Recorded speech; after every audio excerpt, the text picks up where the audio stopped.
welcome to week 1 in OSH 200, where we're going to be focusing on OSHA injury and illness reporting and record keeping. Before we dive into the material, I want to point out why we're spending so much time on a particular OSHA rule. As mentioned in the introductory video, understanding the data that goes behind common traditional lagging indicators is extremely important if one wants to articulate the limitations and problems associated with the traditional lagging measures of safety performance. The OSHA injury and illness record keeping rule is fairly complex, as you're going to see, and it is the source by which we get the numbers that go into calculating OSHA injury and illness incident rates, such as the total recordable incident rate, the lost workday incident rate, and the days away restricted or DART case rate.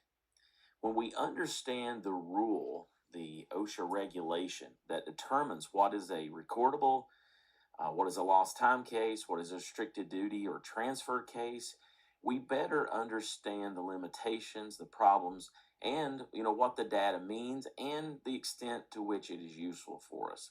So that's why we're spending so much time essentially in week 1 learning how to be really good at OSHA record keeping. Once you understand how the rule works and what generates the data that's used to calculate the TRIR, the DART, and the LWDI, you're in a much better position to talk to management about shifting the focus in an organization to leading indicators. So that's the big picture reason as to why we're spending so much time on record keeping during week 1. In weeks 2 through 7 particularly, we're going to talk more about calculations and strategy and developing leading indicators. But for week 1, I want your focus to be on injury and illness record keeping. And that's why this is included in this module. You don't see my face on this recording because there's a lot of information on some of the slides. It's intentionally designed that way so that the slides themselves serve as a reference for you. So with that, let's go ahead and get started. I frequently put up this photo clip art so that I think everyone will see it's important to do record keeping and do it right because you need to have your ducks in a row. And as I pointed out, why we're doing record keeping, why it's important in this class, it's important to do a good job at record keeping because there's actually quite a bit at stake from an OSHA compliance standpoint as well. So in record keeping, you want to do it and do it well because it's low-hanging fruit for citations, and furthermore, you want accurate, reliable data. And some of you who might be working in the profession already, maybe you've been in the field for quite some time, you've done OSHA record keeping, and maybe you think, hey, this is child's play. I'm going to explain to you some caveats here. I've worked a whole lot with OSHA record keeping, as I pointed out in the introductory video. I've done a lot of attorney-client auditing in OSHA record keeping, and I can tell you it's a little bit more complex than what most people think. I share this quote often when I teach safety professionals about employment law issues in the areas where safety professionals frequently get in trouble in employment law.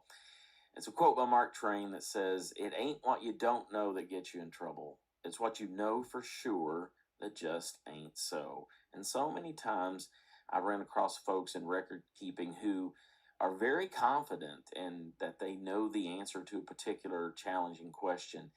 Unfortunately, because OSHA record keeping is not intuitive, and many times you might be scratching your head and wondering, how does this make sense?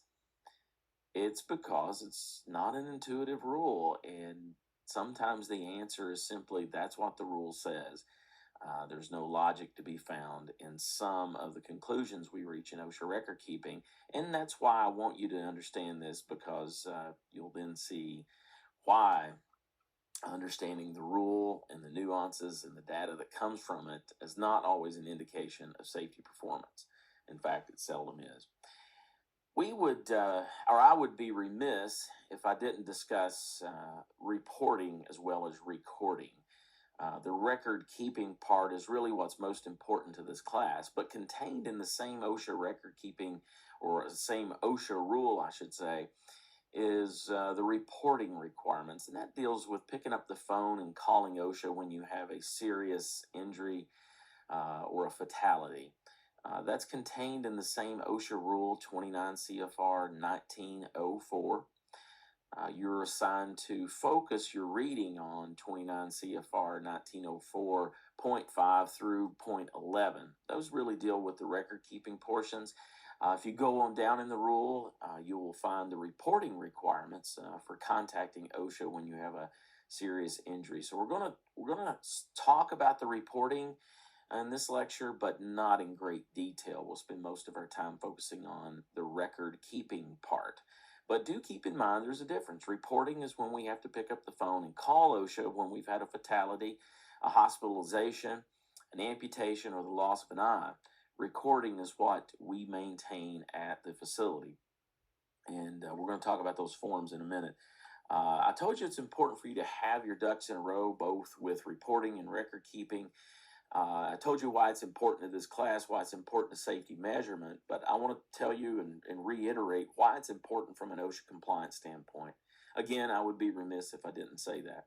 First of all, we need accurate injury and illness data. Even if it's a trailing indicator such as total recordable rate or LWDI, we still want it to be accurate. We want it to reflect as best as the rule, as data from this rule can, what's happened with respect to injury. We'll find out that the number of injuries is probably more helpful from a safety performance measurement standpoint than DART or LWDI, even though some organizations still hold to an old belief and think that what I just said is not true. Because having this accurate data will help us identify opportunities for safety improvement. If we're having trends of injuries in certain areas or a particular facility, and we're having spikes in recordables, those show us opportunities where we could improve in safety. They also help us prioritize what we're going to focus and measure on from a leading measure standpoint. Organizations are like people. We can't really multitask. I might be able to walk and chew gum at the same time, or I might be able to walk and talk at the same time, but that's because it uses different channels of my brain. If it's something that requires deep focus, I can only do one at a time. I might switch back and forth, but I can only do one at a time, and we can only focus on so many things. Organizations are no different. They need to be able to focus their leading measures efforts in the key areas, the areas that really drive safety performance. Injury and illness data, if it's accurate, can help us in identifying our priorities for measurement and then obviously opportunities for safety improvement. So there is a use for it. And if you'd listen to the introductory video, you know I said that trailing indicators are kind of like the rear view mirror of the car. It has a purpose. Well, here's one of the purposes of it, and we need it to be accurate in order for it to serve its purpose. You want to avoid OSHA citations also. I mean, I would be remiss if I didn't emphasize the importance of not having OSHA violations. That's not why we do safety. OSHA is not our primary motivator. However, it is a motivator, and we want to avoid citations. Record keeping is one of those areas of low-hanging fruit. It's easy for OSHA compliance officers to review records, sitting in a conference room, and find where we've made errors in forms that we're required to keep. Compare workers' compensation information to OSHA records, injury and illness records such as the 300 log, and issue citations. When those citations are issued, you got to keep in mind that OSHA requires you to post those. And if you follow the OSHA website, you follow news outlets, particularly safety news outlets, you know that press releases are frequently issued now when companies are cited. So internally and externally, a company's image is harmed by the citation. Internally, I think it has a tremendous negative connotation because when an employee sees that their employer was cited by OSHA for a machine guarding violation or lockout tagout violation, that doesn't always have the connotation that I can't trust my employer. It may simply have the connotation that, well, a worker was not compliant when OSHA walked through, and they may blame a coworker for that, or they may see that the employer made a mistake or didn't know any better. But when a citation that says my employer is not keeping accurate records is posted, it has a certain trust implication to it, and I think it's damaging to the organization's image. And that same thing holds true externally. So it's a really powerful reason that we want our OSHA injury and illness record keeping and reporting to be accurate. It also prevents us from civil and criminal liability on the OSHA Act. I don't want to sound like that I'm trying to employ a scare tactic to get you or your organization to do good OSHA record keeping. It's not common that criminal liability is enforced under this aspect of the OSHA Act. It is highly uncommon. However, it is possible, and you don't want to get caught up in that. You want to protect yourself as a safety professional, and particularly young safety professionals in our program. I want you to understand that there will be pressure in certain organizations just to manage the OSHA numbers per se. And that pressure can many times tempt individuals to massage the numbers, and you don't want to get caught up into that. I'll share with you just a snippet here from the OSHA Act. This is Section 17G. It says, whoever knowingly makes a false statement, representation, or certification in an application record, report, plan, or other document that you're required to maintain pursuant to the Act, you can get a fine, not more than 10 grand, or go to jail for 6 months, or both. Now, you might be wondering about this, and I want to point out a couple of things here. It says knowingly makes a false statement. Well, knowingly, there's certainly a certain mental component to knowingly, and that raises the bar for liability, a little bit harder to prove. But it says false statement, representation, or certification. You might be wondering, what does it mean by certification? Well, certification is simply a promise. That's what it means in this context. I promise that this report or record is true and accurate.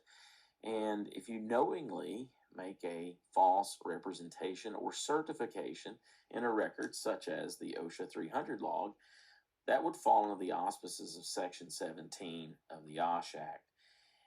Point out to you, this is from the OSHA 300A certification, which you're going to be asked to complete one of these in week 1. It says, sign here. Knowingly falsifying this document may result in a fine, and then there's that word certify. I certify. I've examined the document, and it's true, accurate, and complete. Notice it's a company executive who's signing off on this document. When I started in safety, we had the OSHA 200 log, and the safety director would sign it frequently. OSHA took care of that in 2000 when they revamped the rule, and now the highest ranking official at the location or that person's boss would need to sign the 300A, not the safety director. So if you've handed the boss some information that's not true because you're falling victim to that pressure to keep these numbers low, and they sign their name, and OSHA finds out there's problems, that's likely going to roll downhill. So we want to protect you, protect your job, your integrity, and then while it's less likely, it is still possible, protect from civil and criminal liability under the OSHA Act. I want to point this out too, that there's a tremendous amount of information about OSHA record keeping that helps us in making our decisions. It's a lot more than just the record keeping regulation or standard or rule. There are lots of other things.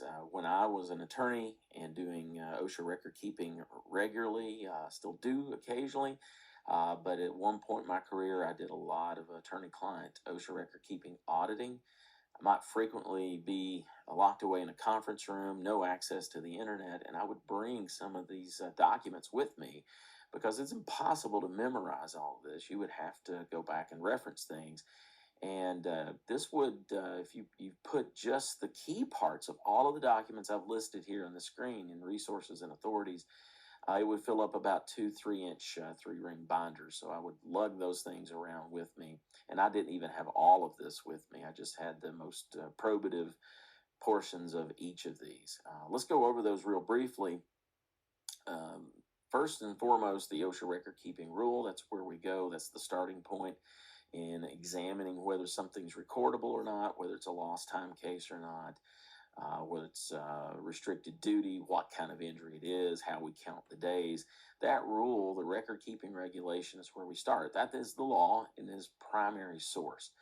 Now, there are lots of other documents, and I've listed those as we go down, that are persuasive, what we would call secondary sources. They're not law in and of themselves, but they're very persuasive and maybe too persuasive in making determinations of whether something is recordable or not, whether it's a lost time case or not. First of all, this includes the preamble to the regulation or standard. If you're having difficulty sleeping some night, you can pull out these preambles and read them, and I'm sure that they'll help you in going to sleep. If you've read those before, you know that's about a 4-column publication and about 8 font in the Federal Register. What the preambles are, basically OSHA explaining its reasoning, the process that went into making a regulation after it heard all the comments, and many times might be 10 to 20 times longer than the regulation itself. The preamble explains what OSHA was thinking, and when the regulations are not clear as to how it applies to a certain situation, that preamble can give us insight.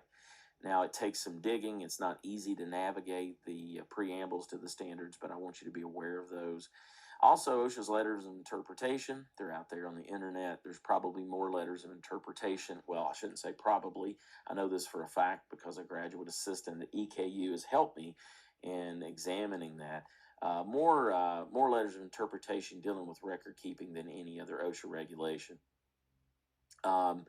The OSHA guidance documents, what they're called now, this used to be called the OSHA record keeping handbook. These documents usually are a compilation of the letters of interpretation, but there might be additional documents in there that were not generated by question that help us understand the rule. I want to point out on the letters of interpretation that those are questions that are presented to OSHA from, might be a consultant, might be an employer, frequently it's an employer, that ask OSHA a specific question as to how a regulation would apply to a particular set of circumstances, and OSHA will give them an answer. Obviously, OSHA's answer only applies to, with any force to that particular scenario. They do not apply broadly. That's why they're not law. However, they are persuasive, and it's something we would look at. There's the Record Keeping Compliance Directive, frequently called a CPL. The primary audience of a CPL are OSHA compliance officers. These are written for OSHA compliance officers so that they know how to evaluate an employer and issue citations on a consistent manner in the field. Obviously, those are documents that are open to the public, and they provide really good insight at times into OSHA record-keeping questions. Don't forget the OSHA record-keeping forms and the instructions that go along with them. There are some items of information that you will only find in the forms and instructions, that PDF download. So you want to make sure that you reference the instructions. Don't miss the obvious. Again, those instructions themselves are not law. They're not part of the reg.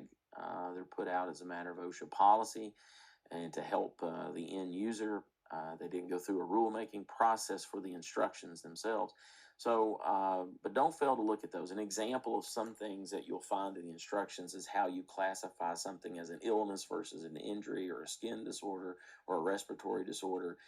There might be letters of interpretation on those, but the instructions in the record-keeping form is often the only place where you'll find an answer to those questions, and it's an easy place to go and look.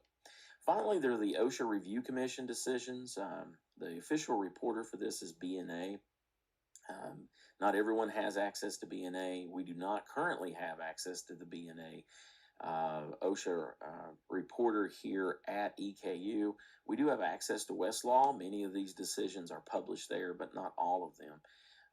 This is law. This is basically OSHA court, the review commission, making decisions when organizations have been cited, it's been contested, and once they have made a decision by precedent or stare decisis, which means let it stand, these do become law, and they also guide us in this. So if you were to put all of this together, it would be several 3-inch, 3-ring binders full of documents. That's how big this is. I put this up here because I want you to see the complexity behind the rule that generates data that we use, and many times erroneously, to gauge safety performance. A rule that is this complex is going to have errors. That's going to affect the accuracy of the data just by nature of it being complex. So I want you to see that. That's one of the reasons I've put this in here. It's also to help you in record keeping, but let you to see the degree of complexity involved in this rule. As an overview of where we're going to spend some time in our lecture discussion here is subpart B, subpart C, and E of 29 CFR 1904. You'll notice subpart C is really your assigned reading. We're going to discuss the scope and the reporting here in this lecture. I did not assign that as reading. It's fairly simple reading, but we're going to spend a lot of time in subpart C, and that's where you should focus your reading here in week 1. But subpart C really deals with the record keeping part. Let's talk about scope first. To whom does the OSHA's recording and reporting injury nullness apply? And to whom does this apply? Well, first of all, let's talk about who are the covered employees. That'll help answer that question. Obviously, it's employees that are on the payroll of an organization. They are obviously covered. Employees that are not on a payroll, but they're supervised on a day-to-day basis. That means we control their hours, directing the work of the employees. They might be a temporary employee. They're not paid by the host employer, yet the host employer really directs their work as though they would an employee who is on their payroll. When that occurs, they are a covered employee for that employer. If it is someone who is self-employed or someone who owns the business, then they are excluded. And then temporaries, which are kind of like the second bullet, or a contractor. Temporaries, if they're supervised by the host employer, they would be recorded on the host employer's OSHA 300 log. They would be used in the count to determine whether the employer is subject to the rule. They would not go on the temporary agency's log. You don't ever do double recording. They belong to one employer and one employer only for OSHA record keeping purposes. Now, I want you to keep in mind, covered employees deals with the reporting side, picking up the phone and calling OSHA, as well as the record keeping side. We're going to make a distinction here between those two very shortly, but first I want to give you a scenario to apply this. Let's assume we have a company called Blackacre Property Management. Their headquarters are in Lexington, Kentucky, and they've got 3 other offices in Kentucky, 1 in Tennessee and 1 in Ohio. All together, if you look at the Tennessee, Ohio, and Kentucky locations, they have 125 employees. Let's assume the Ohio office has never had more than 8 employees on its payroll. Never had more than 8 employees on its payroll. They recently hired an employee from Fogomir Staffing Agency. Hope you found that was funny. That may be corny, but if you've worked in the industry for a while, you know some staffing agencies, as it appears, the test for employment is simply fog the mirror. Anyway, back to the scenario at hand. They've hired a temp from Fogomir. While working in the office, the employee trips over an open file drawer. She fell and she broke her wrist. My question is, does this temp employee, their fractured wrist, which by the way you'll learn is a recordable, would it go on the OSHA log for the Ohio office? Well, the answer to this question is yes. Now, we're getting ready to talk about an exception to this. Some employers can be partially exempt from OSHA's rule on reporting and record keeping. If you're partially exempt, that means you're exempt from the record keeping part, but you're not exempt from the reporting portion of it. If you have one employee and that employee dies, you still have to pick up the phone and call OSHA. Obviously, if it dies from a work-related cause, not from a non-work-related cause. But if a work-related cause, if you just have one employee, you still have to call OSHA, or they're hospitalized, or they lose an eye, or they have an amputation. You still have to call them. However, if you have 10 or fewer employees for the entire year, you would be partially exempt from the rule, and you would not have to keep an OSHA 300 log. But in counting the number of employees, which is the next slide, you look at the entire company, not just that location. Now, that location would have to keep its own separate log because OSHA requires that establishments, and that means a location, an operation that's going to be in business for 1 year or more, they would have to keep a separate log for that location, even though there's 10 or fewer employees there. They look at that for the counting for size exemption deals with the whole entire company, and you include those people who are covered employees, temporaries, contractors, if you supervise. So let's summarize that about this partial exemption. Some employers may be partially exempt. It applies to recording, not reporting. There's another way you can be partially exempt, and that's to be in certain industries. An example of that might be a real estate agent's office. They're exempt by the type of industry. It doesn't matter how many employees they have. And there's a list of those folks in Appendix A. Chances are, if an organization is hiring a full-time safety director, you're not exempt because of the industry. Well, that's not always true, but many times it is. And there's certain other agencies, maybe they deal with something like the Nuclear Regulatory Commission. They may have to keep records for a different federal agency, and they would be partially exempt from this. So keep that in mind. The partial exemption deals with the record-keeping part, not the reporting part. Still have to report if you have a fatality, a hospitalization, an amputation, or loss of an eye. And all of those are as a result of a work-related incident. We'll define work-relatedness here shortly. And even though you're partially exempt, you may still have to fill out an injury and illness survey if OSHA requests you to do it, or you may still receive a BLS annual survey. Bureau of Labor Statistics sends those out. You may still have to complete this if asked to do so by OSHA or the BLS. If not asked, then you wouldn't have to keep the log, but you would still have to report any fatalities, hospitalizations, or amputations. So I hope that straightens that out. Some employers don't have to keep the log based on their size or based on the industry you're in. But regardless, they still have to report. What do they have to report? Fatalities, hospitalizations, amputations, loss of an eye. Single fatality report warrants calling OSHA within 8 hours. A hospitalization of one or more employee because of a work-related incident within 24 hours of the incident requires calling OSHA. Now, that's from a federal perspective. And then an amputation or loss of an eye. Notice that's loss of an eye, not loss of eyesight. There is a difference. Actually, OSHA was contemplating an enucleation when they said loss of an eye. That means the actual removal of the eyeball. Amputation federally means something different than what it does in some states. And Kentucky is an example of this. Kentucky has its own requirements as it pertains to reporting, not recording.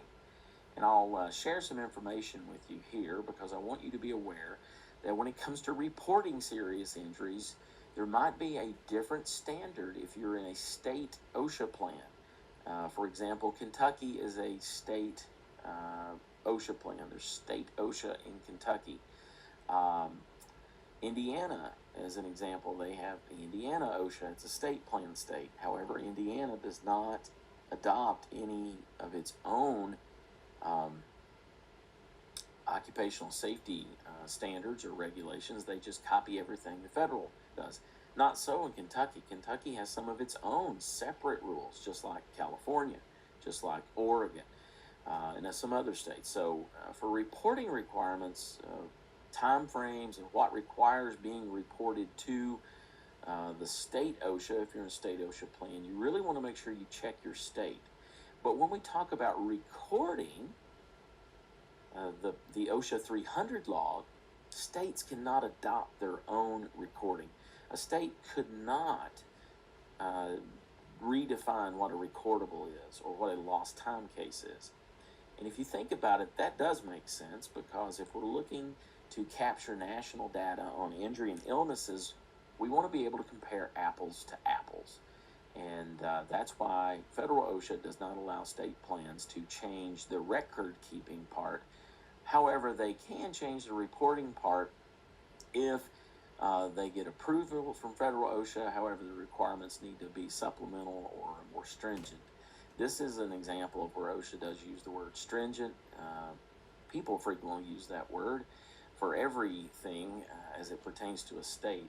Many times the word is effective on a state, not stringent. But this is an example where it is stringent.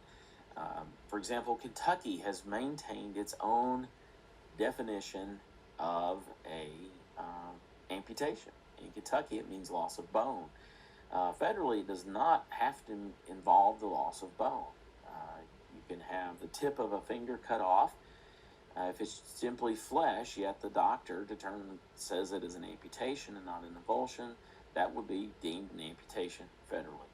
So if you have one of those, how do you report those? Federally, you can call OSHA. That is still a very reliable means, and I tell folks to do that. If it's normal business hours, you call the area OSHA office. You should have those numbers handy. Hope you never use them, but have them handy. If it's the weekend, you still have to call OSHA because the clock does not stop ticking. There are time frames for reporting serious injuries. Or federally, you can use the web-based event reporting application. Many states, particularly, example is Kentucky, they do not use this. I actually agree with the state plans who chose not to do this because there are obviously chances of having false reports from disgruntled employees, and they have chosen not to have the online reporting. So in Kentucky and other states, you can just phone it in. But however, federal state, if you're in a federal plan, OSHA state, you can do this via the web. Keep in mind, you got to report fatalities within 8 hours. Report fatalities within 8 hours of the time it occurs if it's work-related. If it is a work-related hospitalization of more than one employee, report to OSHA within 8 hours. So federally, it's the same. If we have a hospitalization of one or more, or a fatality, actually, it's 24 hours on hospitalizations. I want to correct that in this slide. That is an error. Hospitalizations federally is within 24 hours. If it's a single hospitalization, that's the second bullet there, so that is correct. Do not report highway or public street motor vehicle accidents. This is a federal requirement. If an employee is killed in a motor vehicle accident, even though they were doing work and it wasn't in a construction zone, you don't have to report that if you're in a federal plan state. However, Kentucky does not have the highway motor vehicle accident exception. So in Kentucky, you still have to report the highway or motor vehicle accidents in Kentucky. Or if an employee dies on a commercial airplane, train, subway, bus accident. Again, keep in mind states may have different requirements. I've put up a chart here that shows you kind of the difference here. We've got the injury event on the left. Kentucky's requirements, just an example of one state. I realize you might be in another state such as Oregon or Utah or California. You want to check with your state requirements. And then there's the complementary federal requirement. Death in Kentucky, just like federal, it's 8 hours. Kentucky, as you notice, does not have this 30-day window requirement. Federal says you don't have to report a fatality if it occurred more than 30 days or 30 days or more from the time of the incident. So maybe an employee is seriously injured. It eventually takes their life, but if they don't die within 30 days of the time the incident happened, then there's no obligation federally to report it. In Kentucky, you'd still have an obligation to report it. And you have to do that within 8 hours. If you hospitalize 3 or more employees in Kentucky, you have to report that within 8 hours. And federally, it's still 24 hours. So this was the point that on the previous slide, I made a comment about that was incorrect, and then I double checked myself. This presents that very clearly here. If you have a hospitalization of fewer than 3 employees, you'll notice the federal requirement doesn't change. But in Kentucky, it's within 72 hours for the hospitalization. Still 24-hour requirement for federal. Keep in mind, hospitalizations have to occur within 24 hours of the incident. So maybe a worker was injured, but they're not hospitalized for a week later, maybe. You don't have to report those hospitalizations federally. Kentucky, they would have to be hospitalized within 72 hours of the incident, and you have 72 hours to report it. Amputation, Kentucky, 72 hours, federally, 24. Loss of an eye, Kentucky, within 72 hours, federally, 24 hours. Notice all these requirements on hospitalizations, amputations, loss of an eye, federally. That's if the injury event, such as the amputation, loss of an eye, or the treatment event, hospitalization, occurs within 24 hours of the incident. So that's just covering the reporting side. Wouldn't be right to talk about the OSHA record keeping and reporting rule in an EKU class and not fully prepare you. We could go into a lot more detail regarding reporting, and if you download the unabridged PowerPoint, you'll see there's lots of scenarios that if you want to practice on those and get good at the reporting requirements, you can. However, the reporting part is not that important from an OSHA measurement standpoint. So the reporting side doesn't mean a whole lot to the context of this class. It's the record keeping portion that means a lot to this class. So that's where we're going to turn our attention here. Let's talk about record keeping. This is where we keep the 300 log and the 300A. And there's also a form 301. Lots of organizations don't do 301 forms because their workers' comp and internal incident reports contain the same information, and OSHA allows you to use those if they contain the same information. OSHA also allows you to use an equivalent of the 300 log, provided it has the exact same information as the 300 log, so you don't have to use their form. And frequently, companies have software programs that generate a document that looks just like the 300 log. And then 300A is basically the numbers or the totals and some statistical information and demographic information that an employer posts from February 1 through April 30th of each year that summarizes how many injuries they had. And they have to post that at their site during that period. You do not post the 300 log. A long time ago, when I was a safety practitioner at the plant level and we had an OSHA 200 log, we would fold the names away and then post the 200 log up, and then where no one could see the names on the log. It was printed on 11 by 17 paper, and that was a long, long time ago. But now we just post a 300A summary, and you got to have that up. If OSHA shows up and it's between the time period of February 1 and April 30th each year, you should have your prior calendar years OSHA injury and illness summary data on this 300A summary form posted for your workers to see. OSHA would want to see about that. Question I get frequently is sending in the OSHA 300 log to federal OSHA. You do not send those in as a routine matter. Now, there are, at the time of this recording, there is a current rule that deals with electronic reporting.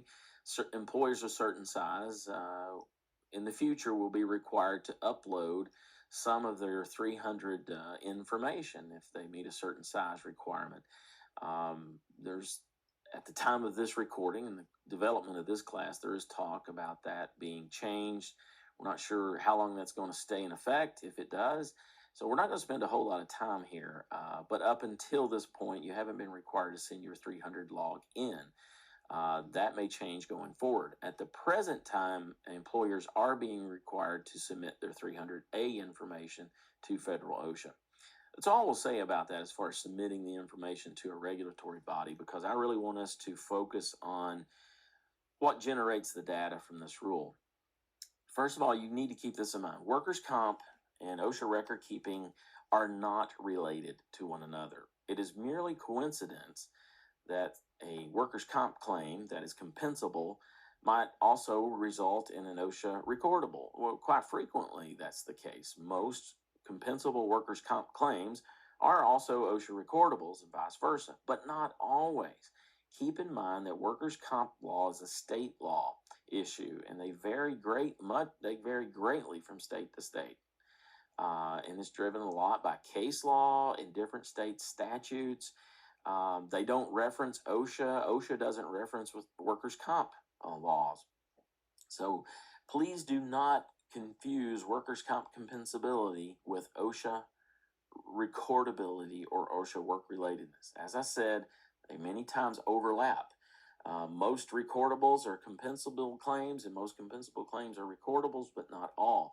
We frequently see this in travel status type injuries. When someone might be traveling on business, you'll learn OSHA has a home away from home exception, where maybe I was traveling on business and the roof of my hotel room collapses and injures me while I'm lying in bed. Not going to be work related from an OSHA record keeping standpoint, but that's most likely going to be compensable from a workers' comp standpoint. So keep that in mind.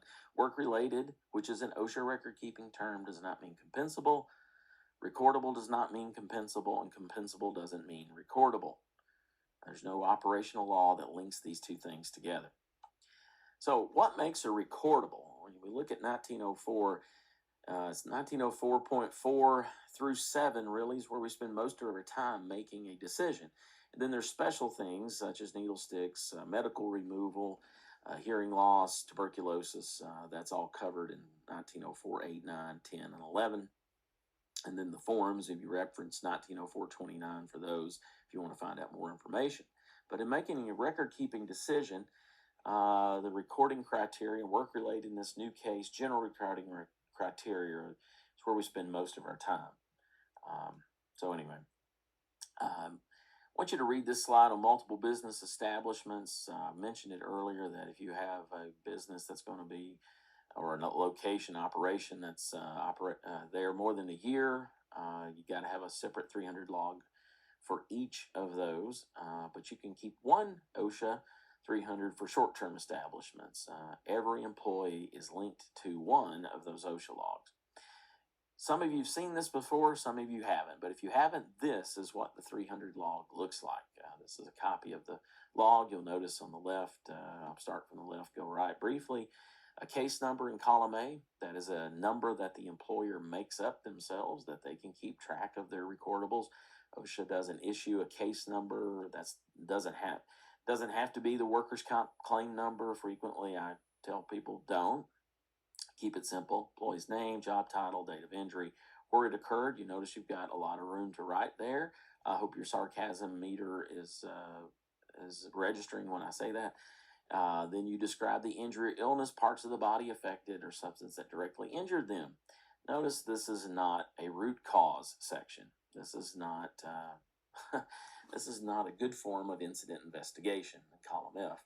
I frequently tell people put down what is being asked of you in the column, not what you think it ought to say.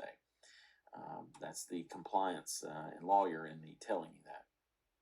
And then you have to classify the case as either a death, days away from work, a job transfer restriction case, or other. You pick one. You pick the most severe. Frequently, a days away case, an employee will come back on light duty or restricted duty, and it's actually both, but you just check the most severe. Hopefully, you never check anything in column G. That's my wish for you, but occasionally it does happen. And if it's a death, you don't record any of the other blocks there. Now, what if it's not days away or lost time case? It's not a transfer light duty restriction case.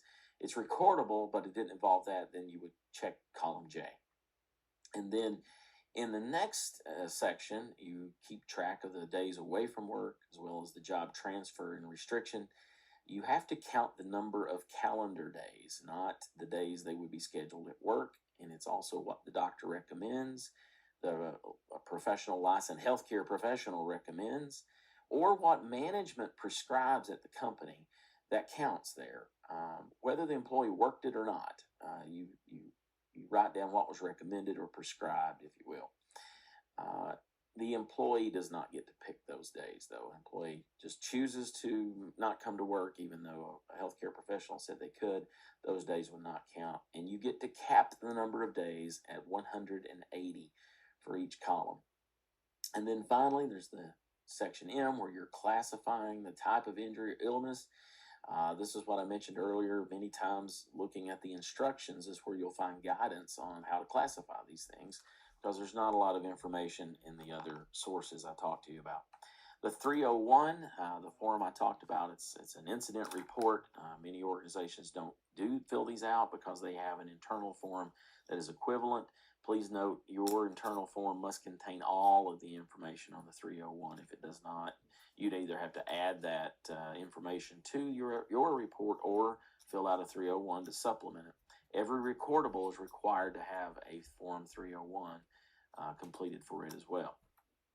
This is the 300A that must be posted at the worksite, as I said, from February 1 to April 30th. Notice it's just the totals at the bottom of that 300 that you're putting here on the left side, counting number of days, number of days lost time, number of days of restrictions or transfers, the type of injuries. Over on the right, there's establishment information. You don't leave blanks. I'm going to go ahead and tell you, even for assignment 1, do not leave blanks. Blanks are bad. You put the established name, the street, address, city, and then you would put in the North American Industrial Classification. Realize when this rule was promulgated, the SIC was still quite frequently being used. That's largely been phased out. And in this class, look at the NAICS, NAICS code, people frequently call it. There's a 6-digit number. You can look that up through OSHA's website, but if you go and just do a search on NAICS, you will be directed to the Census Bureau site where you can figure that out. For your assignment 1 in this class, you are going to have to look up the NAICS code for the industry. I'm not going to give you that. This is an exercise you have to become competent in. Then you'll give number of employees and total man hours worked by all employees at that company. So you'd have to get that information and put that there. And then finally, there is that block, that snapshot that I showed you at the beginning. This is the area where the company executive signs the 300A. They are relying on the information that you provided them. Keep in mind that 300 logs, you have 7 days to put information on that, and same with the 301. Once you know, you've got a recordable case. If you use an equivalent form, it's got to be readable, understandable, have the same information. You don't have to keep a hard copy of these. I kind of recommend having a backup of that, but you have to be able to meet the access provisions. If you go down there, you will find one of those is providing it to OSHA. One is providing it to workers or their representatives. It might be a union representative. I do want you to know that you have to provide these to OSHA within 4 hours. There's not a lot of standards that prescribe the time frame in which you have to provide OSHA documentation. Record keeping is not one of those. It explicitly says you have to provide these to OSHA within 4 hours. If the computer's down when OSHA's there, it's good to have that paper backup. But you don't have to. Anyway, keep that in mind.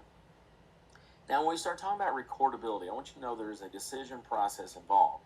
You should think to employ this recordability decision process in everything you do in this class. The first question you have to answer is there an injury or an illness? Now, that seems pretty easy, and it's not difficult. If you look at the definitions in OSHA 1904-46, it is essentially an abnormal condition. It doesn't have to be a specific diagnosis from a doctor. It simply has to be an abnormal condition. Usually, it's a very low bar. It's easy to say it's an injury and illness, otherwise they wouldn't be coming to you. The next question, which is a much more difficult question to answer, is it work-related? And that is from 1904.5. Not a very long provision, but it can often be a complicated provision because people come to work with you, work for your organization, and they've had ailments and injuries before they arrived. And is this tied to that? Or did this occur on travel? Did it occur in certain circumstances that would make it not work-related, not subject to the rule? That's all in 1904.5. So if we answer yes to injury, illness, and then we answer yes to work-relatedness, then we move on to the next question. Only then, is this a new case, or is this a continuation of an injury that was already recorded? that's really a decision. If it's never been recorded, it's going to be a new case if it's work related. If it has been, if the injury has been recorded before, then we may have to do a little bit more digging to determine whether it's a new case. It's only after we've answered yes to those first three questions, injury, illness, work relatedness, new case, do we then determine whether it's recordable. And we would look to 19047 and then the 8, 9, 10, 11, those other things I pointed out earlier to determine if it's recordable. This is a different way to look at the same information. It's kind of a downward flow chart. Notice there's a yes, yes, yes. If there is a no along that route anywhere, then it's not recordable and we don't have to worry about it. So first, is there an injury and illness? Second, if the answer is yes to that. Second, is it work related? If the answer is yes, then we go on and say it's a new case. If the answer is yes, then we look to see if it's recordable. And that's what we're going to go through. So let's first talk about work relatedness. Keep in mind, work relatedness is presumed if something happens from an event or exposure in the work environment. Those two E words are critical, event or exposure in the work environment. That means it doesn't have to be some single traumatic occurrence. It doesn't have to be just somebody fell off the ladder, the machine smashed their finger. Exposure, that's where the illnesses many times come in place. It can be times where an employee is just walking through the facility and something happens and we're not sure what in the work caused it, if anything. That's an event. We start with the presumption that if the injury or illness results from an event, that's just maybe the employee's just stepping down the steps on a platform, that is an event. Or exposure, we start with the presumption that it's work related if that occurred in the work environment. Keep in mind, the work environment is not just four walls. It could be out and about. If I'm a delivery person, if I work for a company like UPS or FedEx, my work environment's wherever I'm at delivering packages. If I'm a traveling salesperson, my work environment is wherever I'm going to make sales calls. So we start with a presumption that if it occurs from event exposure in the work environment, it is work related. Keep in mind, it has to be a discernible cause of the injury or a significant aggravation to a pre-existing condition. The work event or exposure need only be one cause. It does not have to be the only cause. Work only needs to be a cause, not the cause or the only cause. Discernible cause, let's talk about that, because many times people will utilize that aspect of this rule to say, well, the employee doesn't know how it happened, or if work caused it, it doesn't remember his back popping when on Friday, he just started hurting. So we don't know the actual traumatic event, therefore we don't know a discernible cause. That's not what this means. Discernible cause means, could an event or exposure, the employee's work, have caused this kind of injury? If my job is to do data entry all day, and let's presume I did not fall at work or anything, there's no traumatic event, but my job is to just do data entry, and I have a torn ACL in my right knee that just starts hurting at work. Well, data entry is not a discernible cause of a torn ACL in my right knee, absent a fall or something at work. That's what it means. That wouldn't be discernible. We know that there was no event or exposure in the work environment. If the employee never fell, that would have injured their knee from doing data entry on a computer all day. So keep that in mind. We start with a presumption, and you really need to dig into 1904.5 and read it and focus on it this week. What if it's not obvious whether the precipitating event or exposure occurred in the work environment? Because frequently that's the case. We're not sure. The employee's like, I'm not sure. I don't remember any particular thing happening. I just know Saturday morning I woke up and my back was killing me, and I haven't done anything at home. Well, OSHA provides some guidance in 1904 B3 4.5 B3. It says you evaluate the duties, and you, employer, by the way, it's the employer who makes a decision on recordability. We use evidence from a healthcare professional, and many times it's what they say that really influences the data that we generate from this. But the employer has to make a decision, and they take the risk whether OSHA agrees with them or not. So OSHA says, well, you look at it and see if an event or exposure. So I ask people, is that helpful? It's a little bit circuitous, so you use caution when you make determinations. As I said before, the work environment is not just the four walls, it's other locations. Look at 1904.5 for more information on work environment, and you can reference this slide for that. A significant aggravation is when there's a pre-existing injury, meaning something that happened outside the work, not a previous work case, um, where an event or exposure significantly aggravates it. Basically aggravates it enough to where it's recordable. So yeah, that causes us to jump ahead in that decision process a little bit when we talk about aggravations of pre-existing conditions. But keep in mind, if work is a cause, not the sole cause of an aggravation of a pre-existing condition, it can be work related. There are some exceptions to work relatedness. There are 9 of them to be precise that you should look up in 1904.5. I'll go over them briefly here. One, if you're at your work environment, but you're there as a member of the general public, maybe your job is to work at a department store and you come in on your day off to buy some laundry detergent and you slip and fall in the chemical aisle. Well, that's your work environment.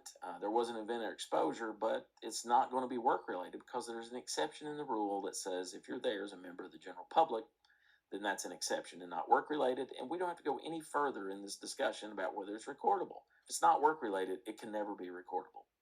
Sometimes symptoms arise in the work environment that are, this is such a key word, solely due to non-work related events.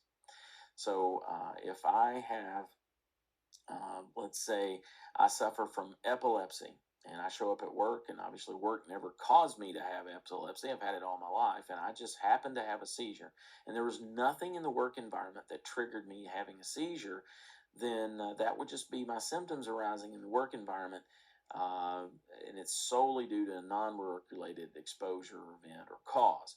However, let's say we decided to have a disco party at work, and that triggers me having an epileptic seizure, then all of a sudden this becomes work related. And by the way, when we talk about work relatedness, if um, one aspect of the injury is work related, all of it's work related, or if none of it's work related, then none of the subsequent things. Let's say I have a seizure at work.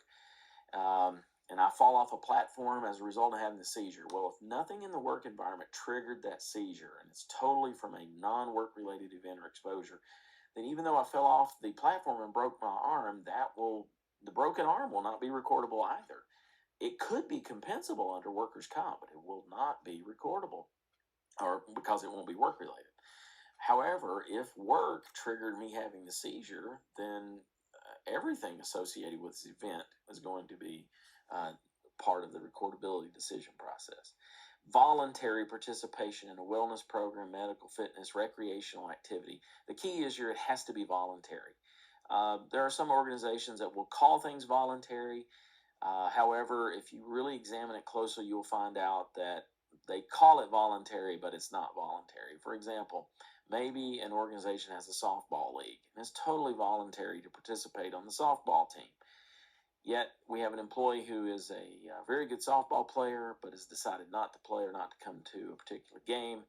And their supervisor tells them, listen, we really need you on the softball team this week. And by the way, your performance evaluation is coming up next week. Just keep that in mind. That starts to erode the voluntariness of this. So if there's an expectation, even though there's a form that might say this activity is voluntary, but somebody else is a member of management setting a different expectation, it's usually what's in practice will trump what's in policy or what's written down.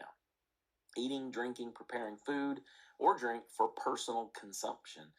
So if I'm eating something out of the vending machine and I choke on it, well, that's not work related. I know there's an event or exposure. I know it's the work environment, but OSHA says, hey, that's an exception. Now, there's an exception to the exception. That is if an organization is providing food for employees. Maybe it's a steak dinner, cookout. Maybe they're commemorating no injuries for a long period of time. Then we make 50 people sick. That is an exception to the exception and would be deemed work related. But if I'm just getting a candy bar out of the vending machine, I'm eating my lunch that I brought from home, or maybe even I bought something at the cafeteria at work and I have a problem with it, then that's going to be an exception. Personal task outside working hours. If I take some kind of detour, I start doing something that's personal, and notice it says outside of assigned working hours. Sometimes some personal task, maybe you got downtime while a machine is being worked on, and you're in a manufacturing facility and you decide to do something, then you would have to look at those circumstances and make a judgment call. But generally speaking, employees, particularly those traveling, take some kind of a detour and tend to personal matters, then those would be exceptions. Personal grooming, self-medication, then it says intentionally self-inflicted. Yeah, believe it or not, employees do that. I've ran across that as a workers' comp loss control consultant. Remember one particular case where an employee intentionally shot himself with a nail gun to get pain medication. It does happen. So, if I'm injured, giving myself an insulin injection, combing my hair or something, then that is an exception to work-relatedness.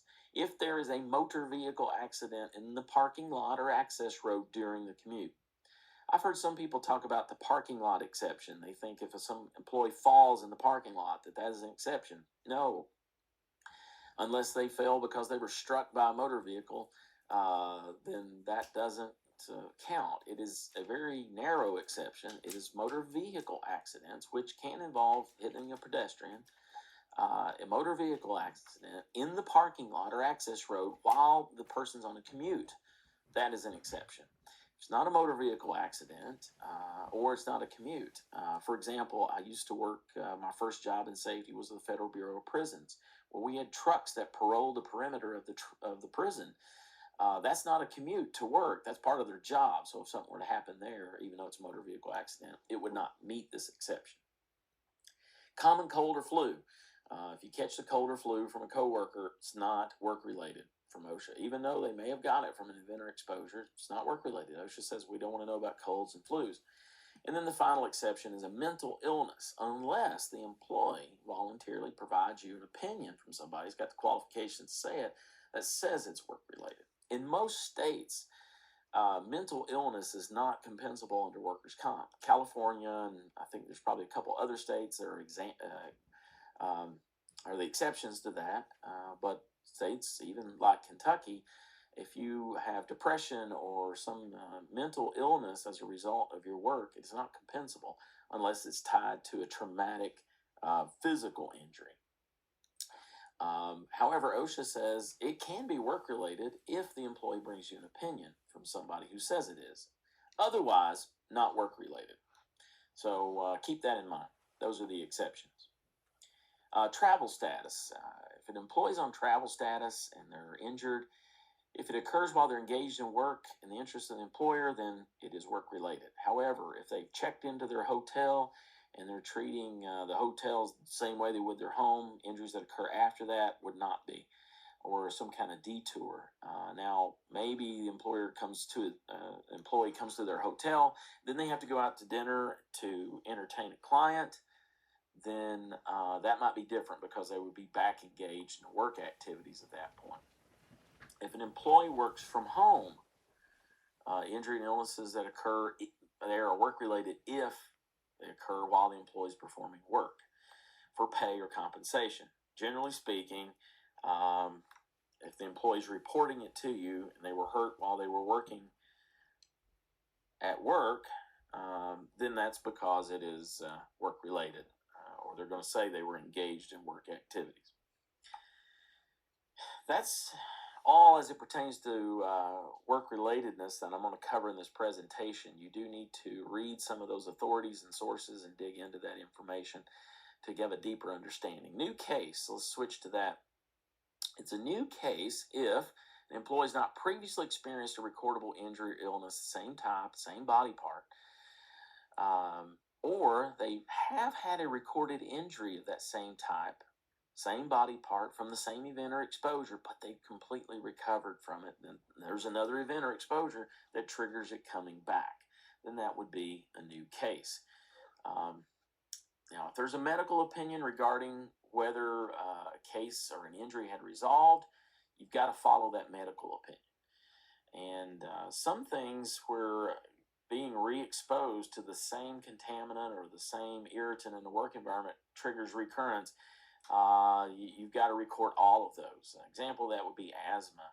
Asthma, there might be a chemical in the work environment that triggers asthma, and then the employee gets better. And then when they go right back to using the same chemical again, it re-triggers an asthma attack.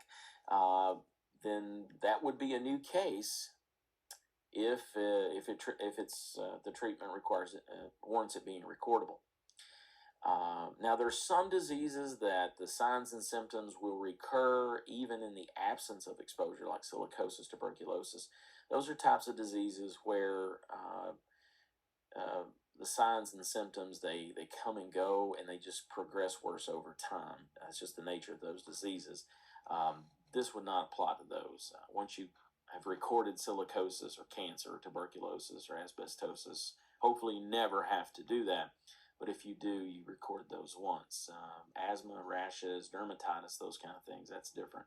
That's because vents or exposures in the work environment. OSHA expects the employer to act upon those and to make sure they do something to control the exposures.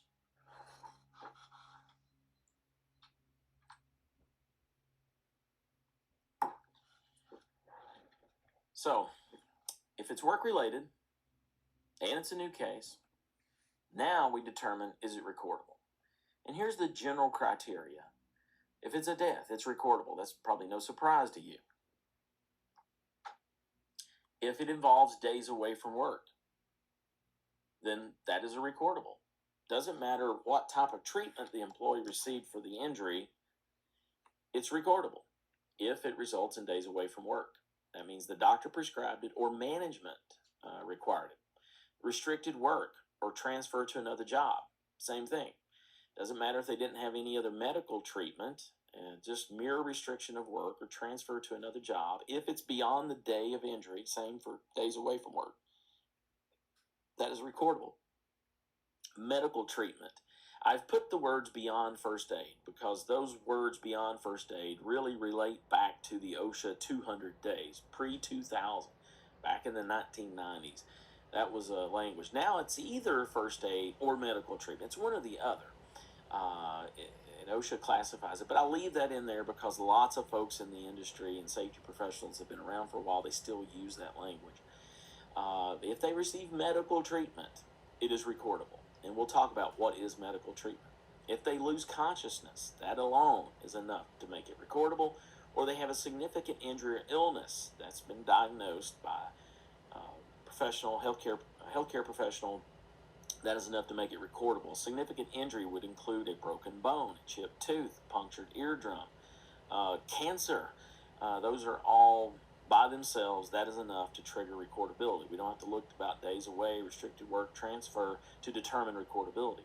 Now, if I broke my toe and I don't receive medical treatment for that, which is common, I mean, they don't do much for a broken toe, I might still involve days away from work or restricted work activity. So it would be recordable for two separate reasons at that point, and I'd still have to keep track of the days away or restricted work.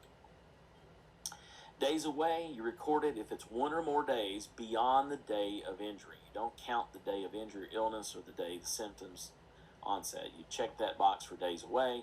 You wouldn't check the others, even if they came back on light duty or restricted duty. You count days. You count the number of calendar days they were unable to work or that doctor recommended them not work. And you keep counting up till 180 days. Then you can stop. Under the old rule, we never stopped, and it was a nightmare keeping track of that. Now, if a medical opinion exists, you got to follow that medical opinion. Now, if an employee goes to their own doctor and they come back and say, I have to be off work, if another opinion, a more authoritative medical opinion, is obtained prior to the beginning of the next shift, you could avoid that. But otherwise, if the medical opinion says should be off for 5 days, even though maybe the employee's not scheduled to work those next 5 days, it's 5 days, unless you have a more authoritative opinion before the start of the next shift. Restricted work. It's just like the lost time. Don't include the day of the injury. It's the recommendation of the physician, the prescription of that, the employer making someone be on restricted duty, and you get to cap it at 180 days, and the same for restricted work. But we want to talk about it a little bit different. Restricted work is when you're kept from performing one or more routine functions. And if it's a job, one task that the employee does regularly, at least once a week, that is called a routine task. And if they can't do that one routine task, then that's restricted duty and results in a recordable. If they can't work the full day, or a healthcare professional recommends either. A job transfer, that's when you send an employee to another job or maybe light duty, or they can't work their full day. It's recordable if they perform the routine for jobs for part of a day, but then go to another job for the rest of the day. So if that's the reason why, then that's job transfer, and that is recordable. Medical treatment is the management and care of a patient to combat disease or disorder. That's straight from the rule, straight from the regulation. However, diagnostic procedures, observation or counseling, and first aid, even though they may go to a doctor, they may go to a licensed healthcare professional and receive that, if that's all it is not medical treatment. Getting an x-ray is a diagnostic procedure. There's nothing therapeutic about getting an x-ray. An x-ray does not care for a patient. It does not help them combat a disease. It is purely diagnostic. Same for an MRI. That is only diagnostic. MRIs are not therapeutic. However, ultrasound is a different story. You got to have more information, because ultrasound can be diagnostic, but it can also be therapeutic. If you've ever had physical therapy for an injury, you may have received ultrasound treatment at the physical therapist, because the heat from the ultrasound is therapeutic in helping tissue heal. But as you know, ultrasounds are diagnostic. We utilize them to determine the gender of a child that's not born yet. We may use it to look at tissue in the body to see if there's any dying tissue or something, and then it's diagnostic. You got to look at what's it being used for. And then first aid. You might be asking, what's first aid? Well, I'm going to tell you here in just a second. Keep this in mind, that once medical treatment has been given, that's it. I said if you get a more authoritative opinion that they don't need light duty or restricted duty or don't have to miss work, and you get that before the start of the next shift, you can rely on that. Now, OSHA may disagree with you, but you can rely on that. Medical treatment's different. If it's been given, another professional could say, hey, I disagree, they didn't need that treatment. If treatment's been given, it's too late. You can't unring that bell. First aid. What is first aid? Non-prescription medication at a non-prescription strength. So if I get a prescription for ibuprofen, but I'm to take it at a strength and dose that I would if I just went into the pharmacy and bought it over the counter myself, then that would be first aid, even though the doctor recommended it. However, if the doctor recommends me to take a non-prescription medication, over-the-counter medication, but to take it at a prescription strength, then that is not first aid, and it is medical treatment recordable. If the only thing I receive is a tetanus immunization, I don't have tetanus, I didn't catch tetanus, I'm just taking this prophylactically, and that's all, then that's first aid. I understand first aid, first responders in your facility aren't trained to administer tetanus shots. Again, it doesn't matter who's doing the care, it matters the nature of the care. Cleaning, flushing, soaking a surface wound, and then putting a covering over that, such as a Band-Aid, maybe it is a gauze pad with some flexible Coban tape, and then putting maybe some alcohol or some other antiseptic solution, or washing the wound out. That's all first aid.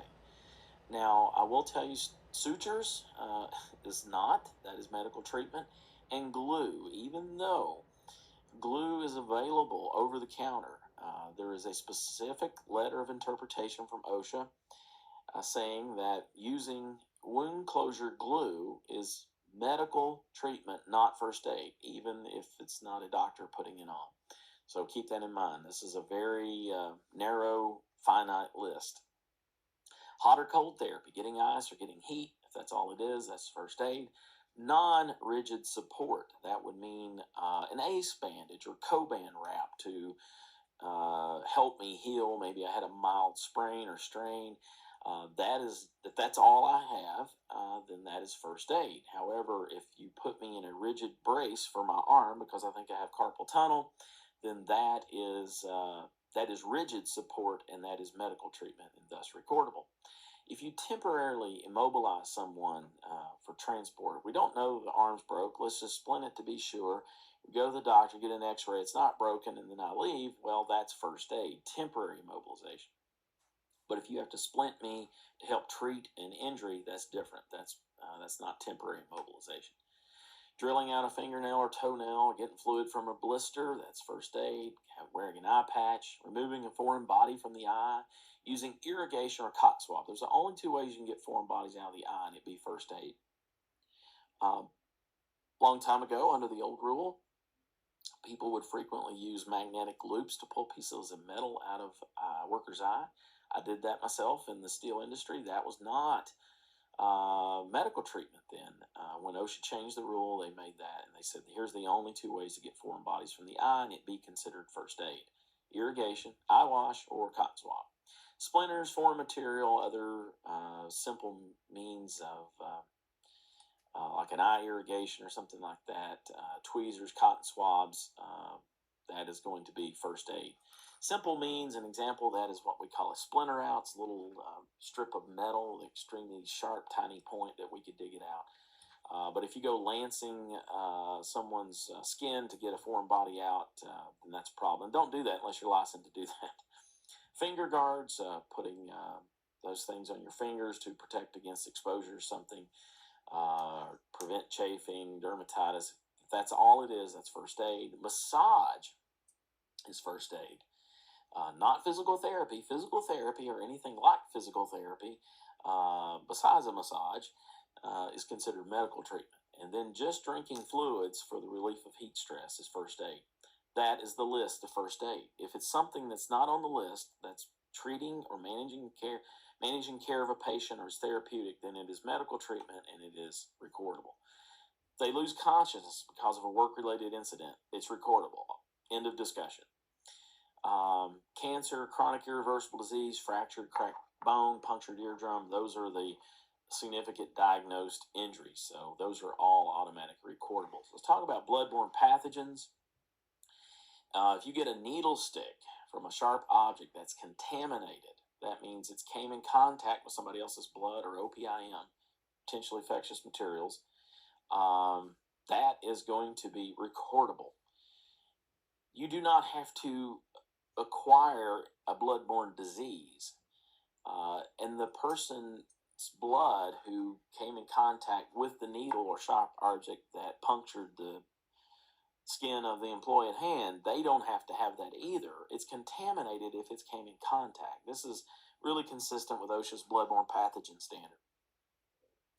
So keep that in mind. If you have a needle stick or a sharp object stick and you're stuck with something that came in contact with someone else's blood, that's enough to make it recordable. Now, if I just got stuck by a brand new needle that had never come in contact with anyone, and I don't have to have any treatment because of that, then that wouldn't be recordable, provided I don't miss work or anything like that. If you get splash in the eye or get stuff on your body, it's recordable if you get diagnosed with a bloodborne disease. This is one of the areas where I'm not sure that that's consistent in logic, but that's what the rule says, and that's what we have to go by. Medical removal deals with when an employee is under a medical surveillance requirement because of another OSHA standard. An example of this would be OSHA's lead standard. If they have to be removed because the levels in their blood, maybe it's from lead, gets to a point to where the OSHA standard says they have to be removed from that area because they're getting too much exposure, that makes it recordable. However, if it's just the employer voluntarily moving the employee and their blood lead levels or whatever the contaminant they're monitoring for, the chemical exposure is still below the standard, you don't have to record those if you're just being precautionary. Hearing loss, that's when an employee has a standard threshold shift. got to look to the noise standard on this. 10 decibels or more, and the hearing level is 25 decibels or more above zero. So that's an and requirement. So in either ear, measured out in the 2,000, 3,000, 4,000 hertz ranges, those are the speech frequencies. So that's what it's talking about. So if it's 10 dB or more in either ear, averaged out in those frequencies, and they had to put it to greater than 25 decibels for me to hear it, then that is a standard threshold shift. It's recordable. Keep in mind that you got to look at the noise standard, and it allows you to do a retest of employees within 30 days. And there can be age corrections and what have you. I don't want to get into hearing loss too much, just know it's there. TB, if someone catches tuberculosis from a coworker and has an infection, it's going to be recordable unless that worker's living in a household with somebody else who has active TB. The health department has identified the worker having, contact of an individual with TB outside of work, or the medical investigation shows it's caused by something that's not when it's at work. But if you have an employee who gets TB at work and there are other workers there with TB, it's going to be presumed recordable unless you can find these other exceptions. Here's some other things to keep in mind. I'd be remiss if I didn't mention them. They don't really have an impact on this class. But since we're talking about OSHA record keeping, let's make sure you understand this. First of all, is privacy protection. Don't enter the name of an employee if it's a privacy concern case. You don't put their name on the log. You enter the words privacy case, and you have a separate list where it references the case number you assigned on the 300 log. That's if it's a privacy concern case. If it's not a privacy concern case, you put their name. But for privacy concern cases, you put privacy case. What are privacy concern cases? Well, if someone has an injury, illness to an intimate body part, reproductive system, it was a sexual assault, it could be the result of workplace violence, maybe, mental illness, HIV, hepatitis, TB, needle sticks, or if an employee wants it to be a privacy case, they can tell you that, and you would put privacy case. Some more things from the privacy things to keep in mind is making sure you don't send your OSHA 300 logs to people or parties who do not have a right to know those names. You can hire a consultant, workers' comp providers. Sometimes they look at the OSHA 300 log, public health authority, and certainly OSHA. They have a right by law to see the names of the workers. Other folks don't. Such as maybe you work for a construction company and you're bidding to do work for a larger company. They want to see your OSHA log. You need to scrub the names from your OSHA 300 logs before you send it to them. Otherwise, you could have some privacy protection liability on your hands. OSHA talks about it in terms of employee involvement. Keep in mind, you've got to have a procedure for employees to report injuries, a reasonable procedure and you shouldn't have practices that would deter them from reporting. If employees want to have access to your 300 log, you've got to give them access by the end of the next business day. 301 to an former employer, personal rep, that might be their attorney or their union representative. Next business day, it's the employee asking for it, right? 300 and 301. 301 within 7 calendar days. But remember, information about the case, that's all you're going to provide there on 301. Providing records to government, like I said, you got to give them to OSHA within 4 hours. That's relative to the business hours of the establishment. You got to keep these for up to 5 years. The OSHA 300 log for 5 years. And you have an obligation to update it as you know changes. Maybe an injury occurred in the prior calendar year. You keep OSHA records on the calendar year. Maybe it happened in December and now we're into February and the person's still off work or they're still on restricted duty. You still have to keep going back and updating those prior records. And you don't have to update the 300A or the 301. This is a very abridged version of a larger presentation I do on OSHA record keeping. Believe it or not, we could spend 4 to 5 hours talking about this, going through scenarios.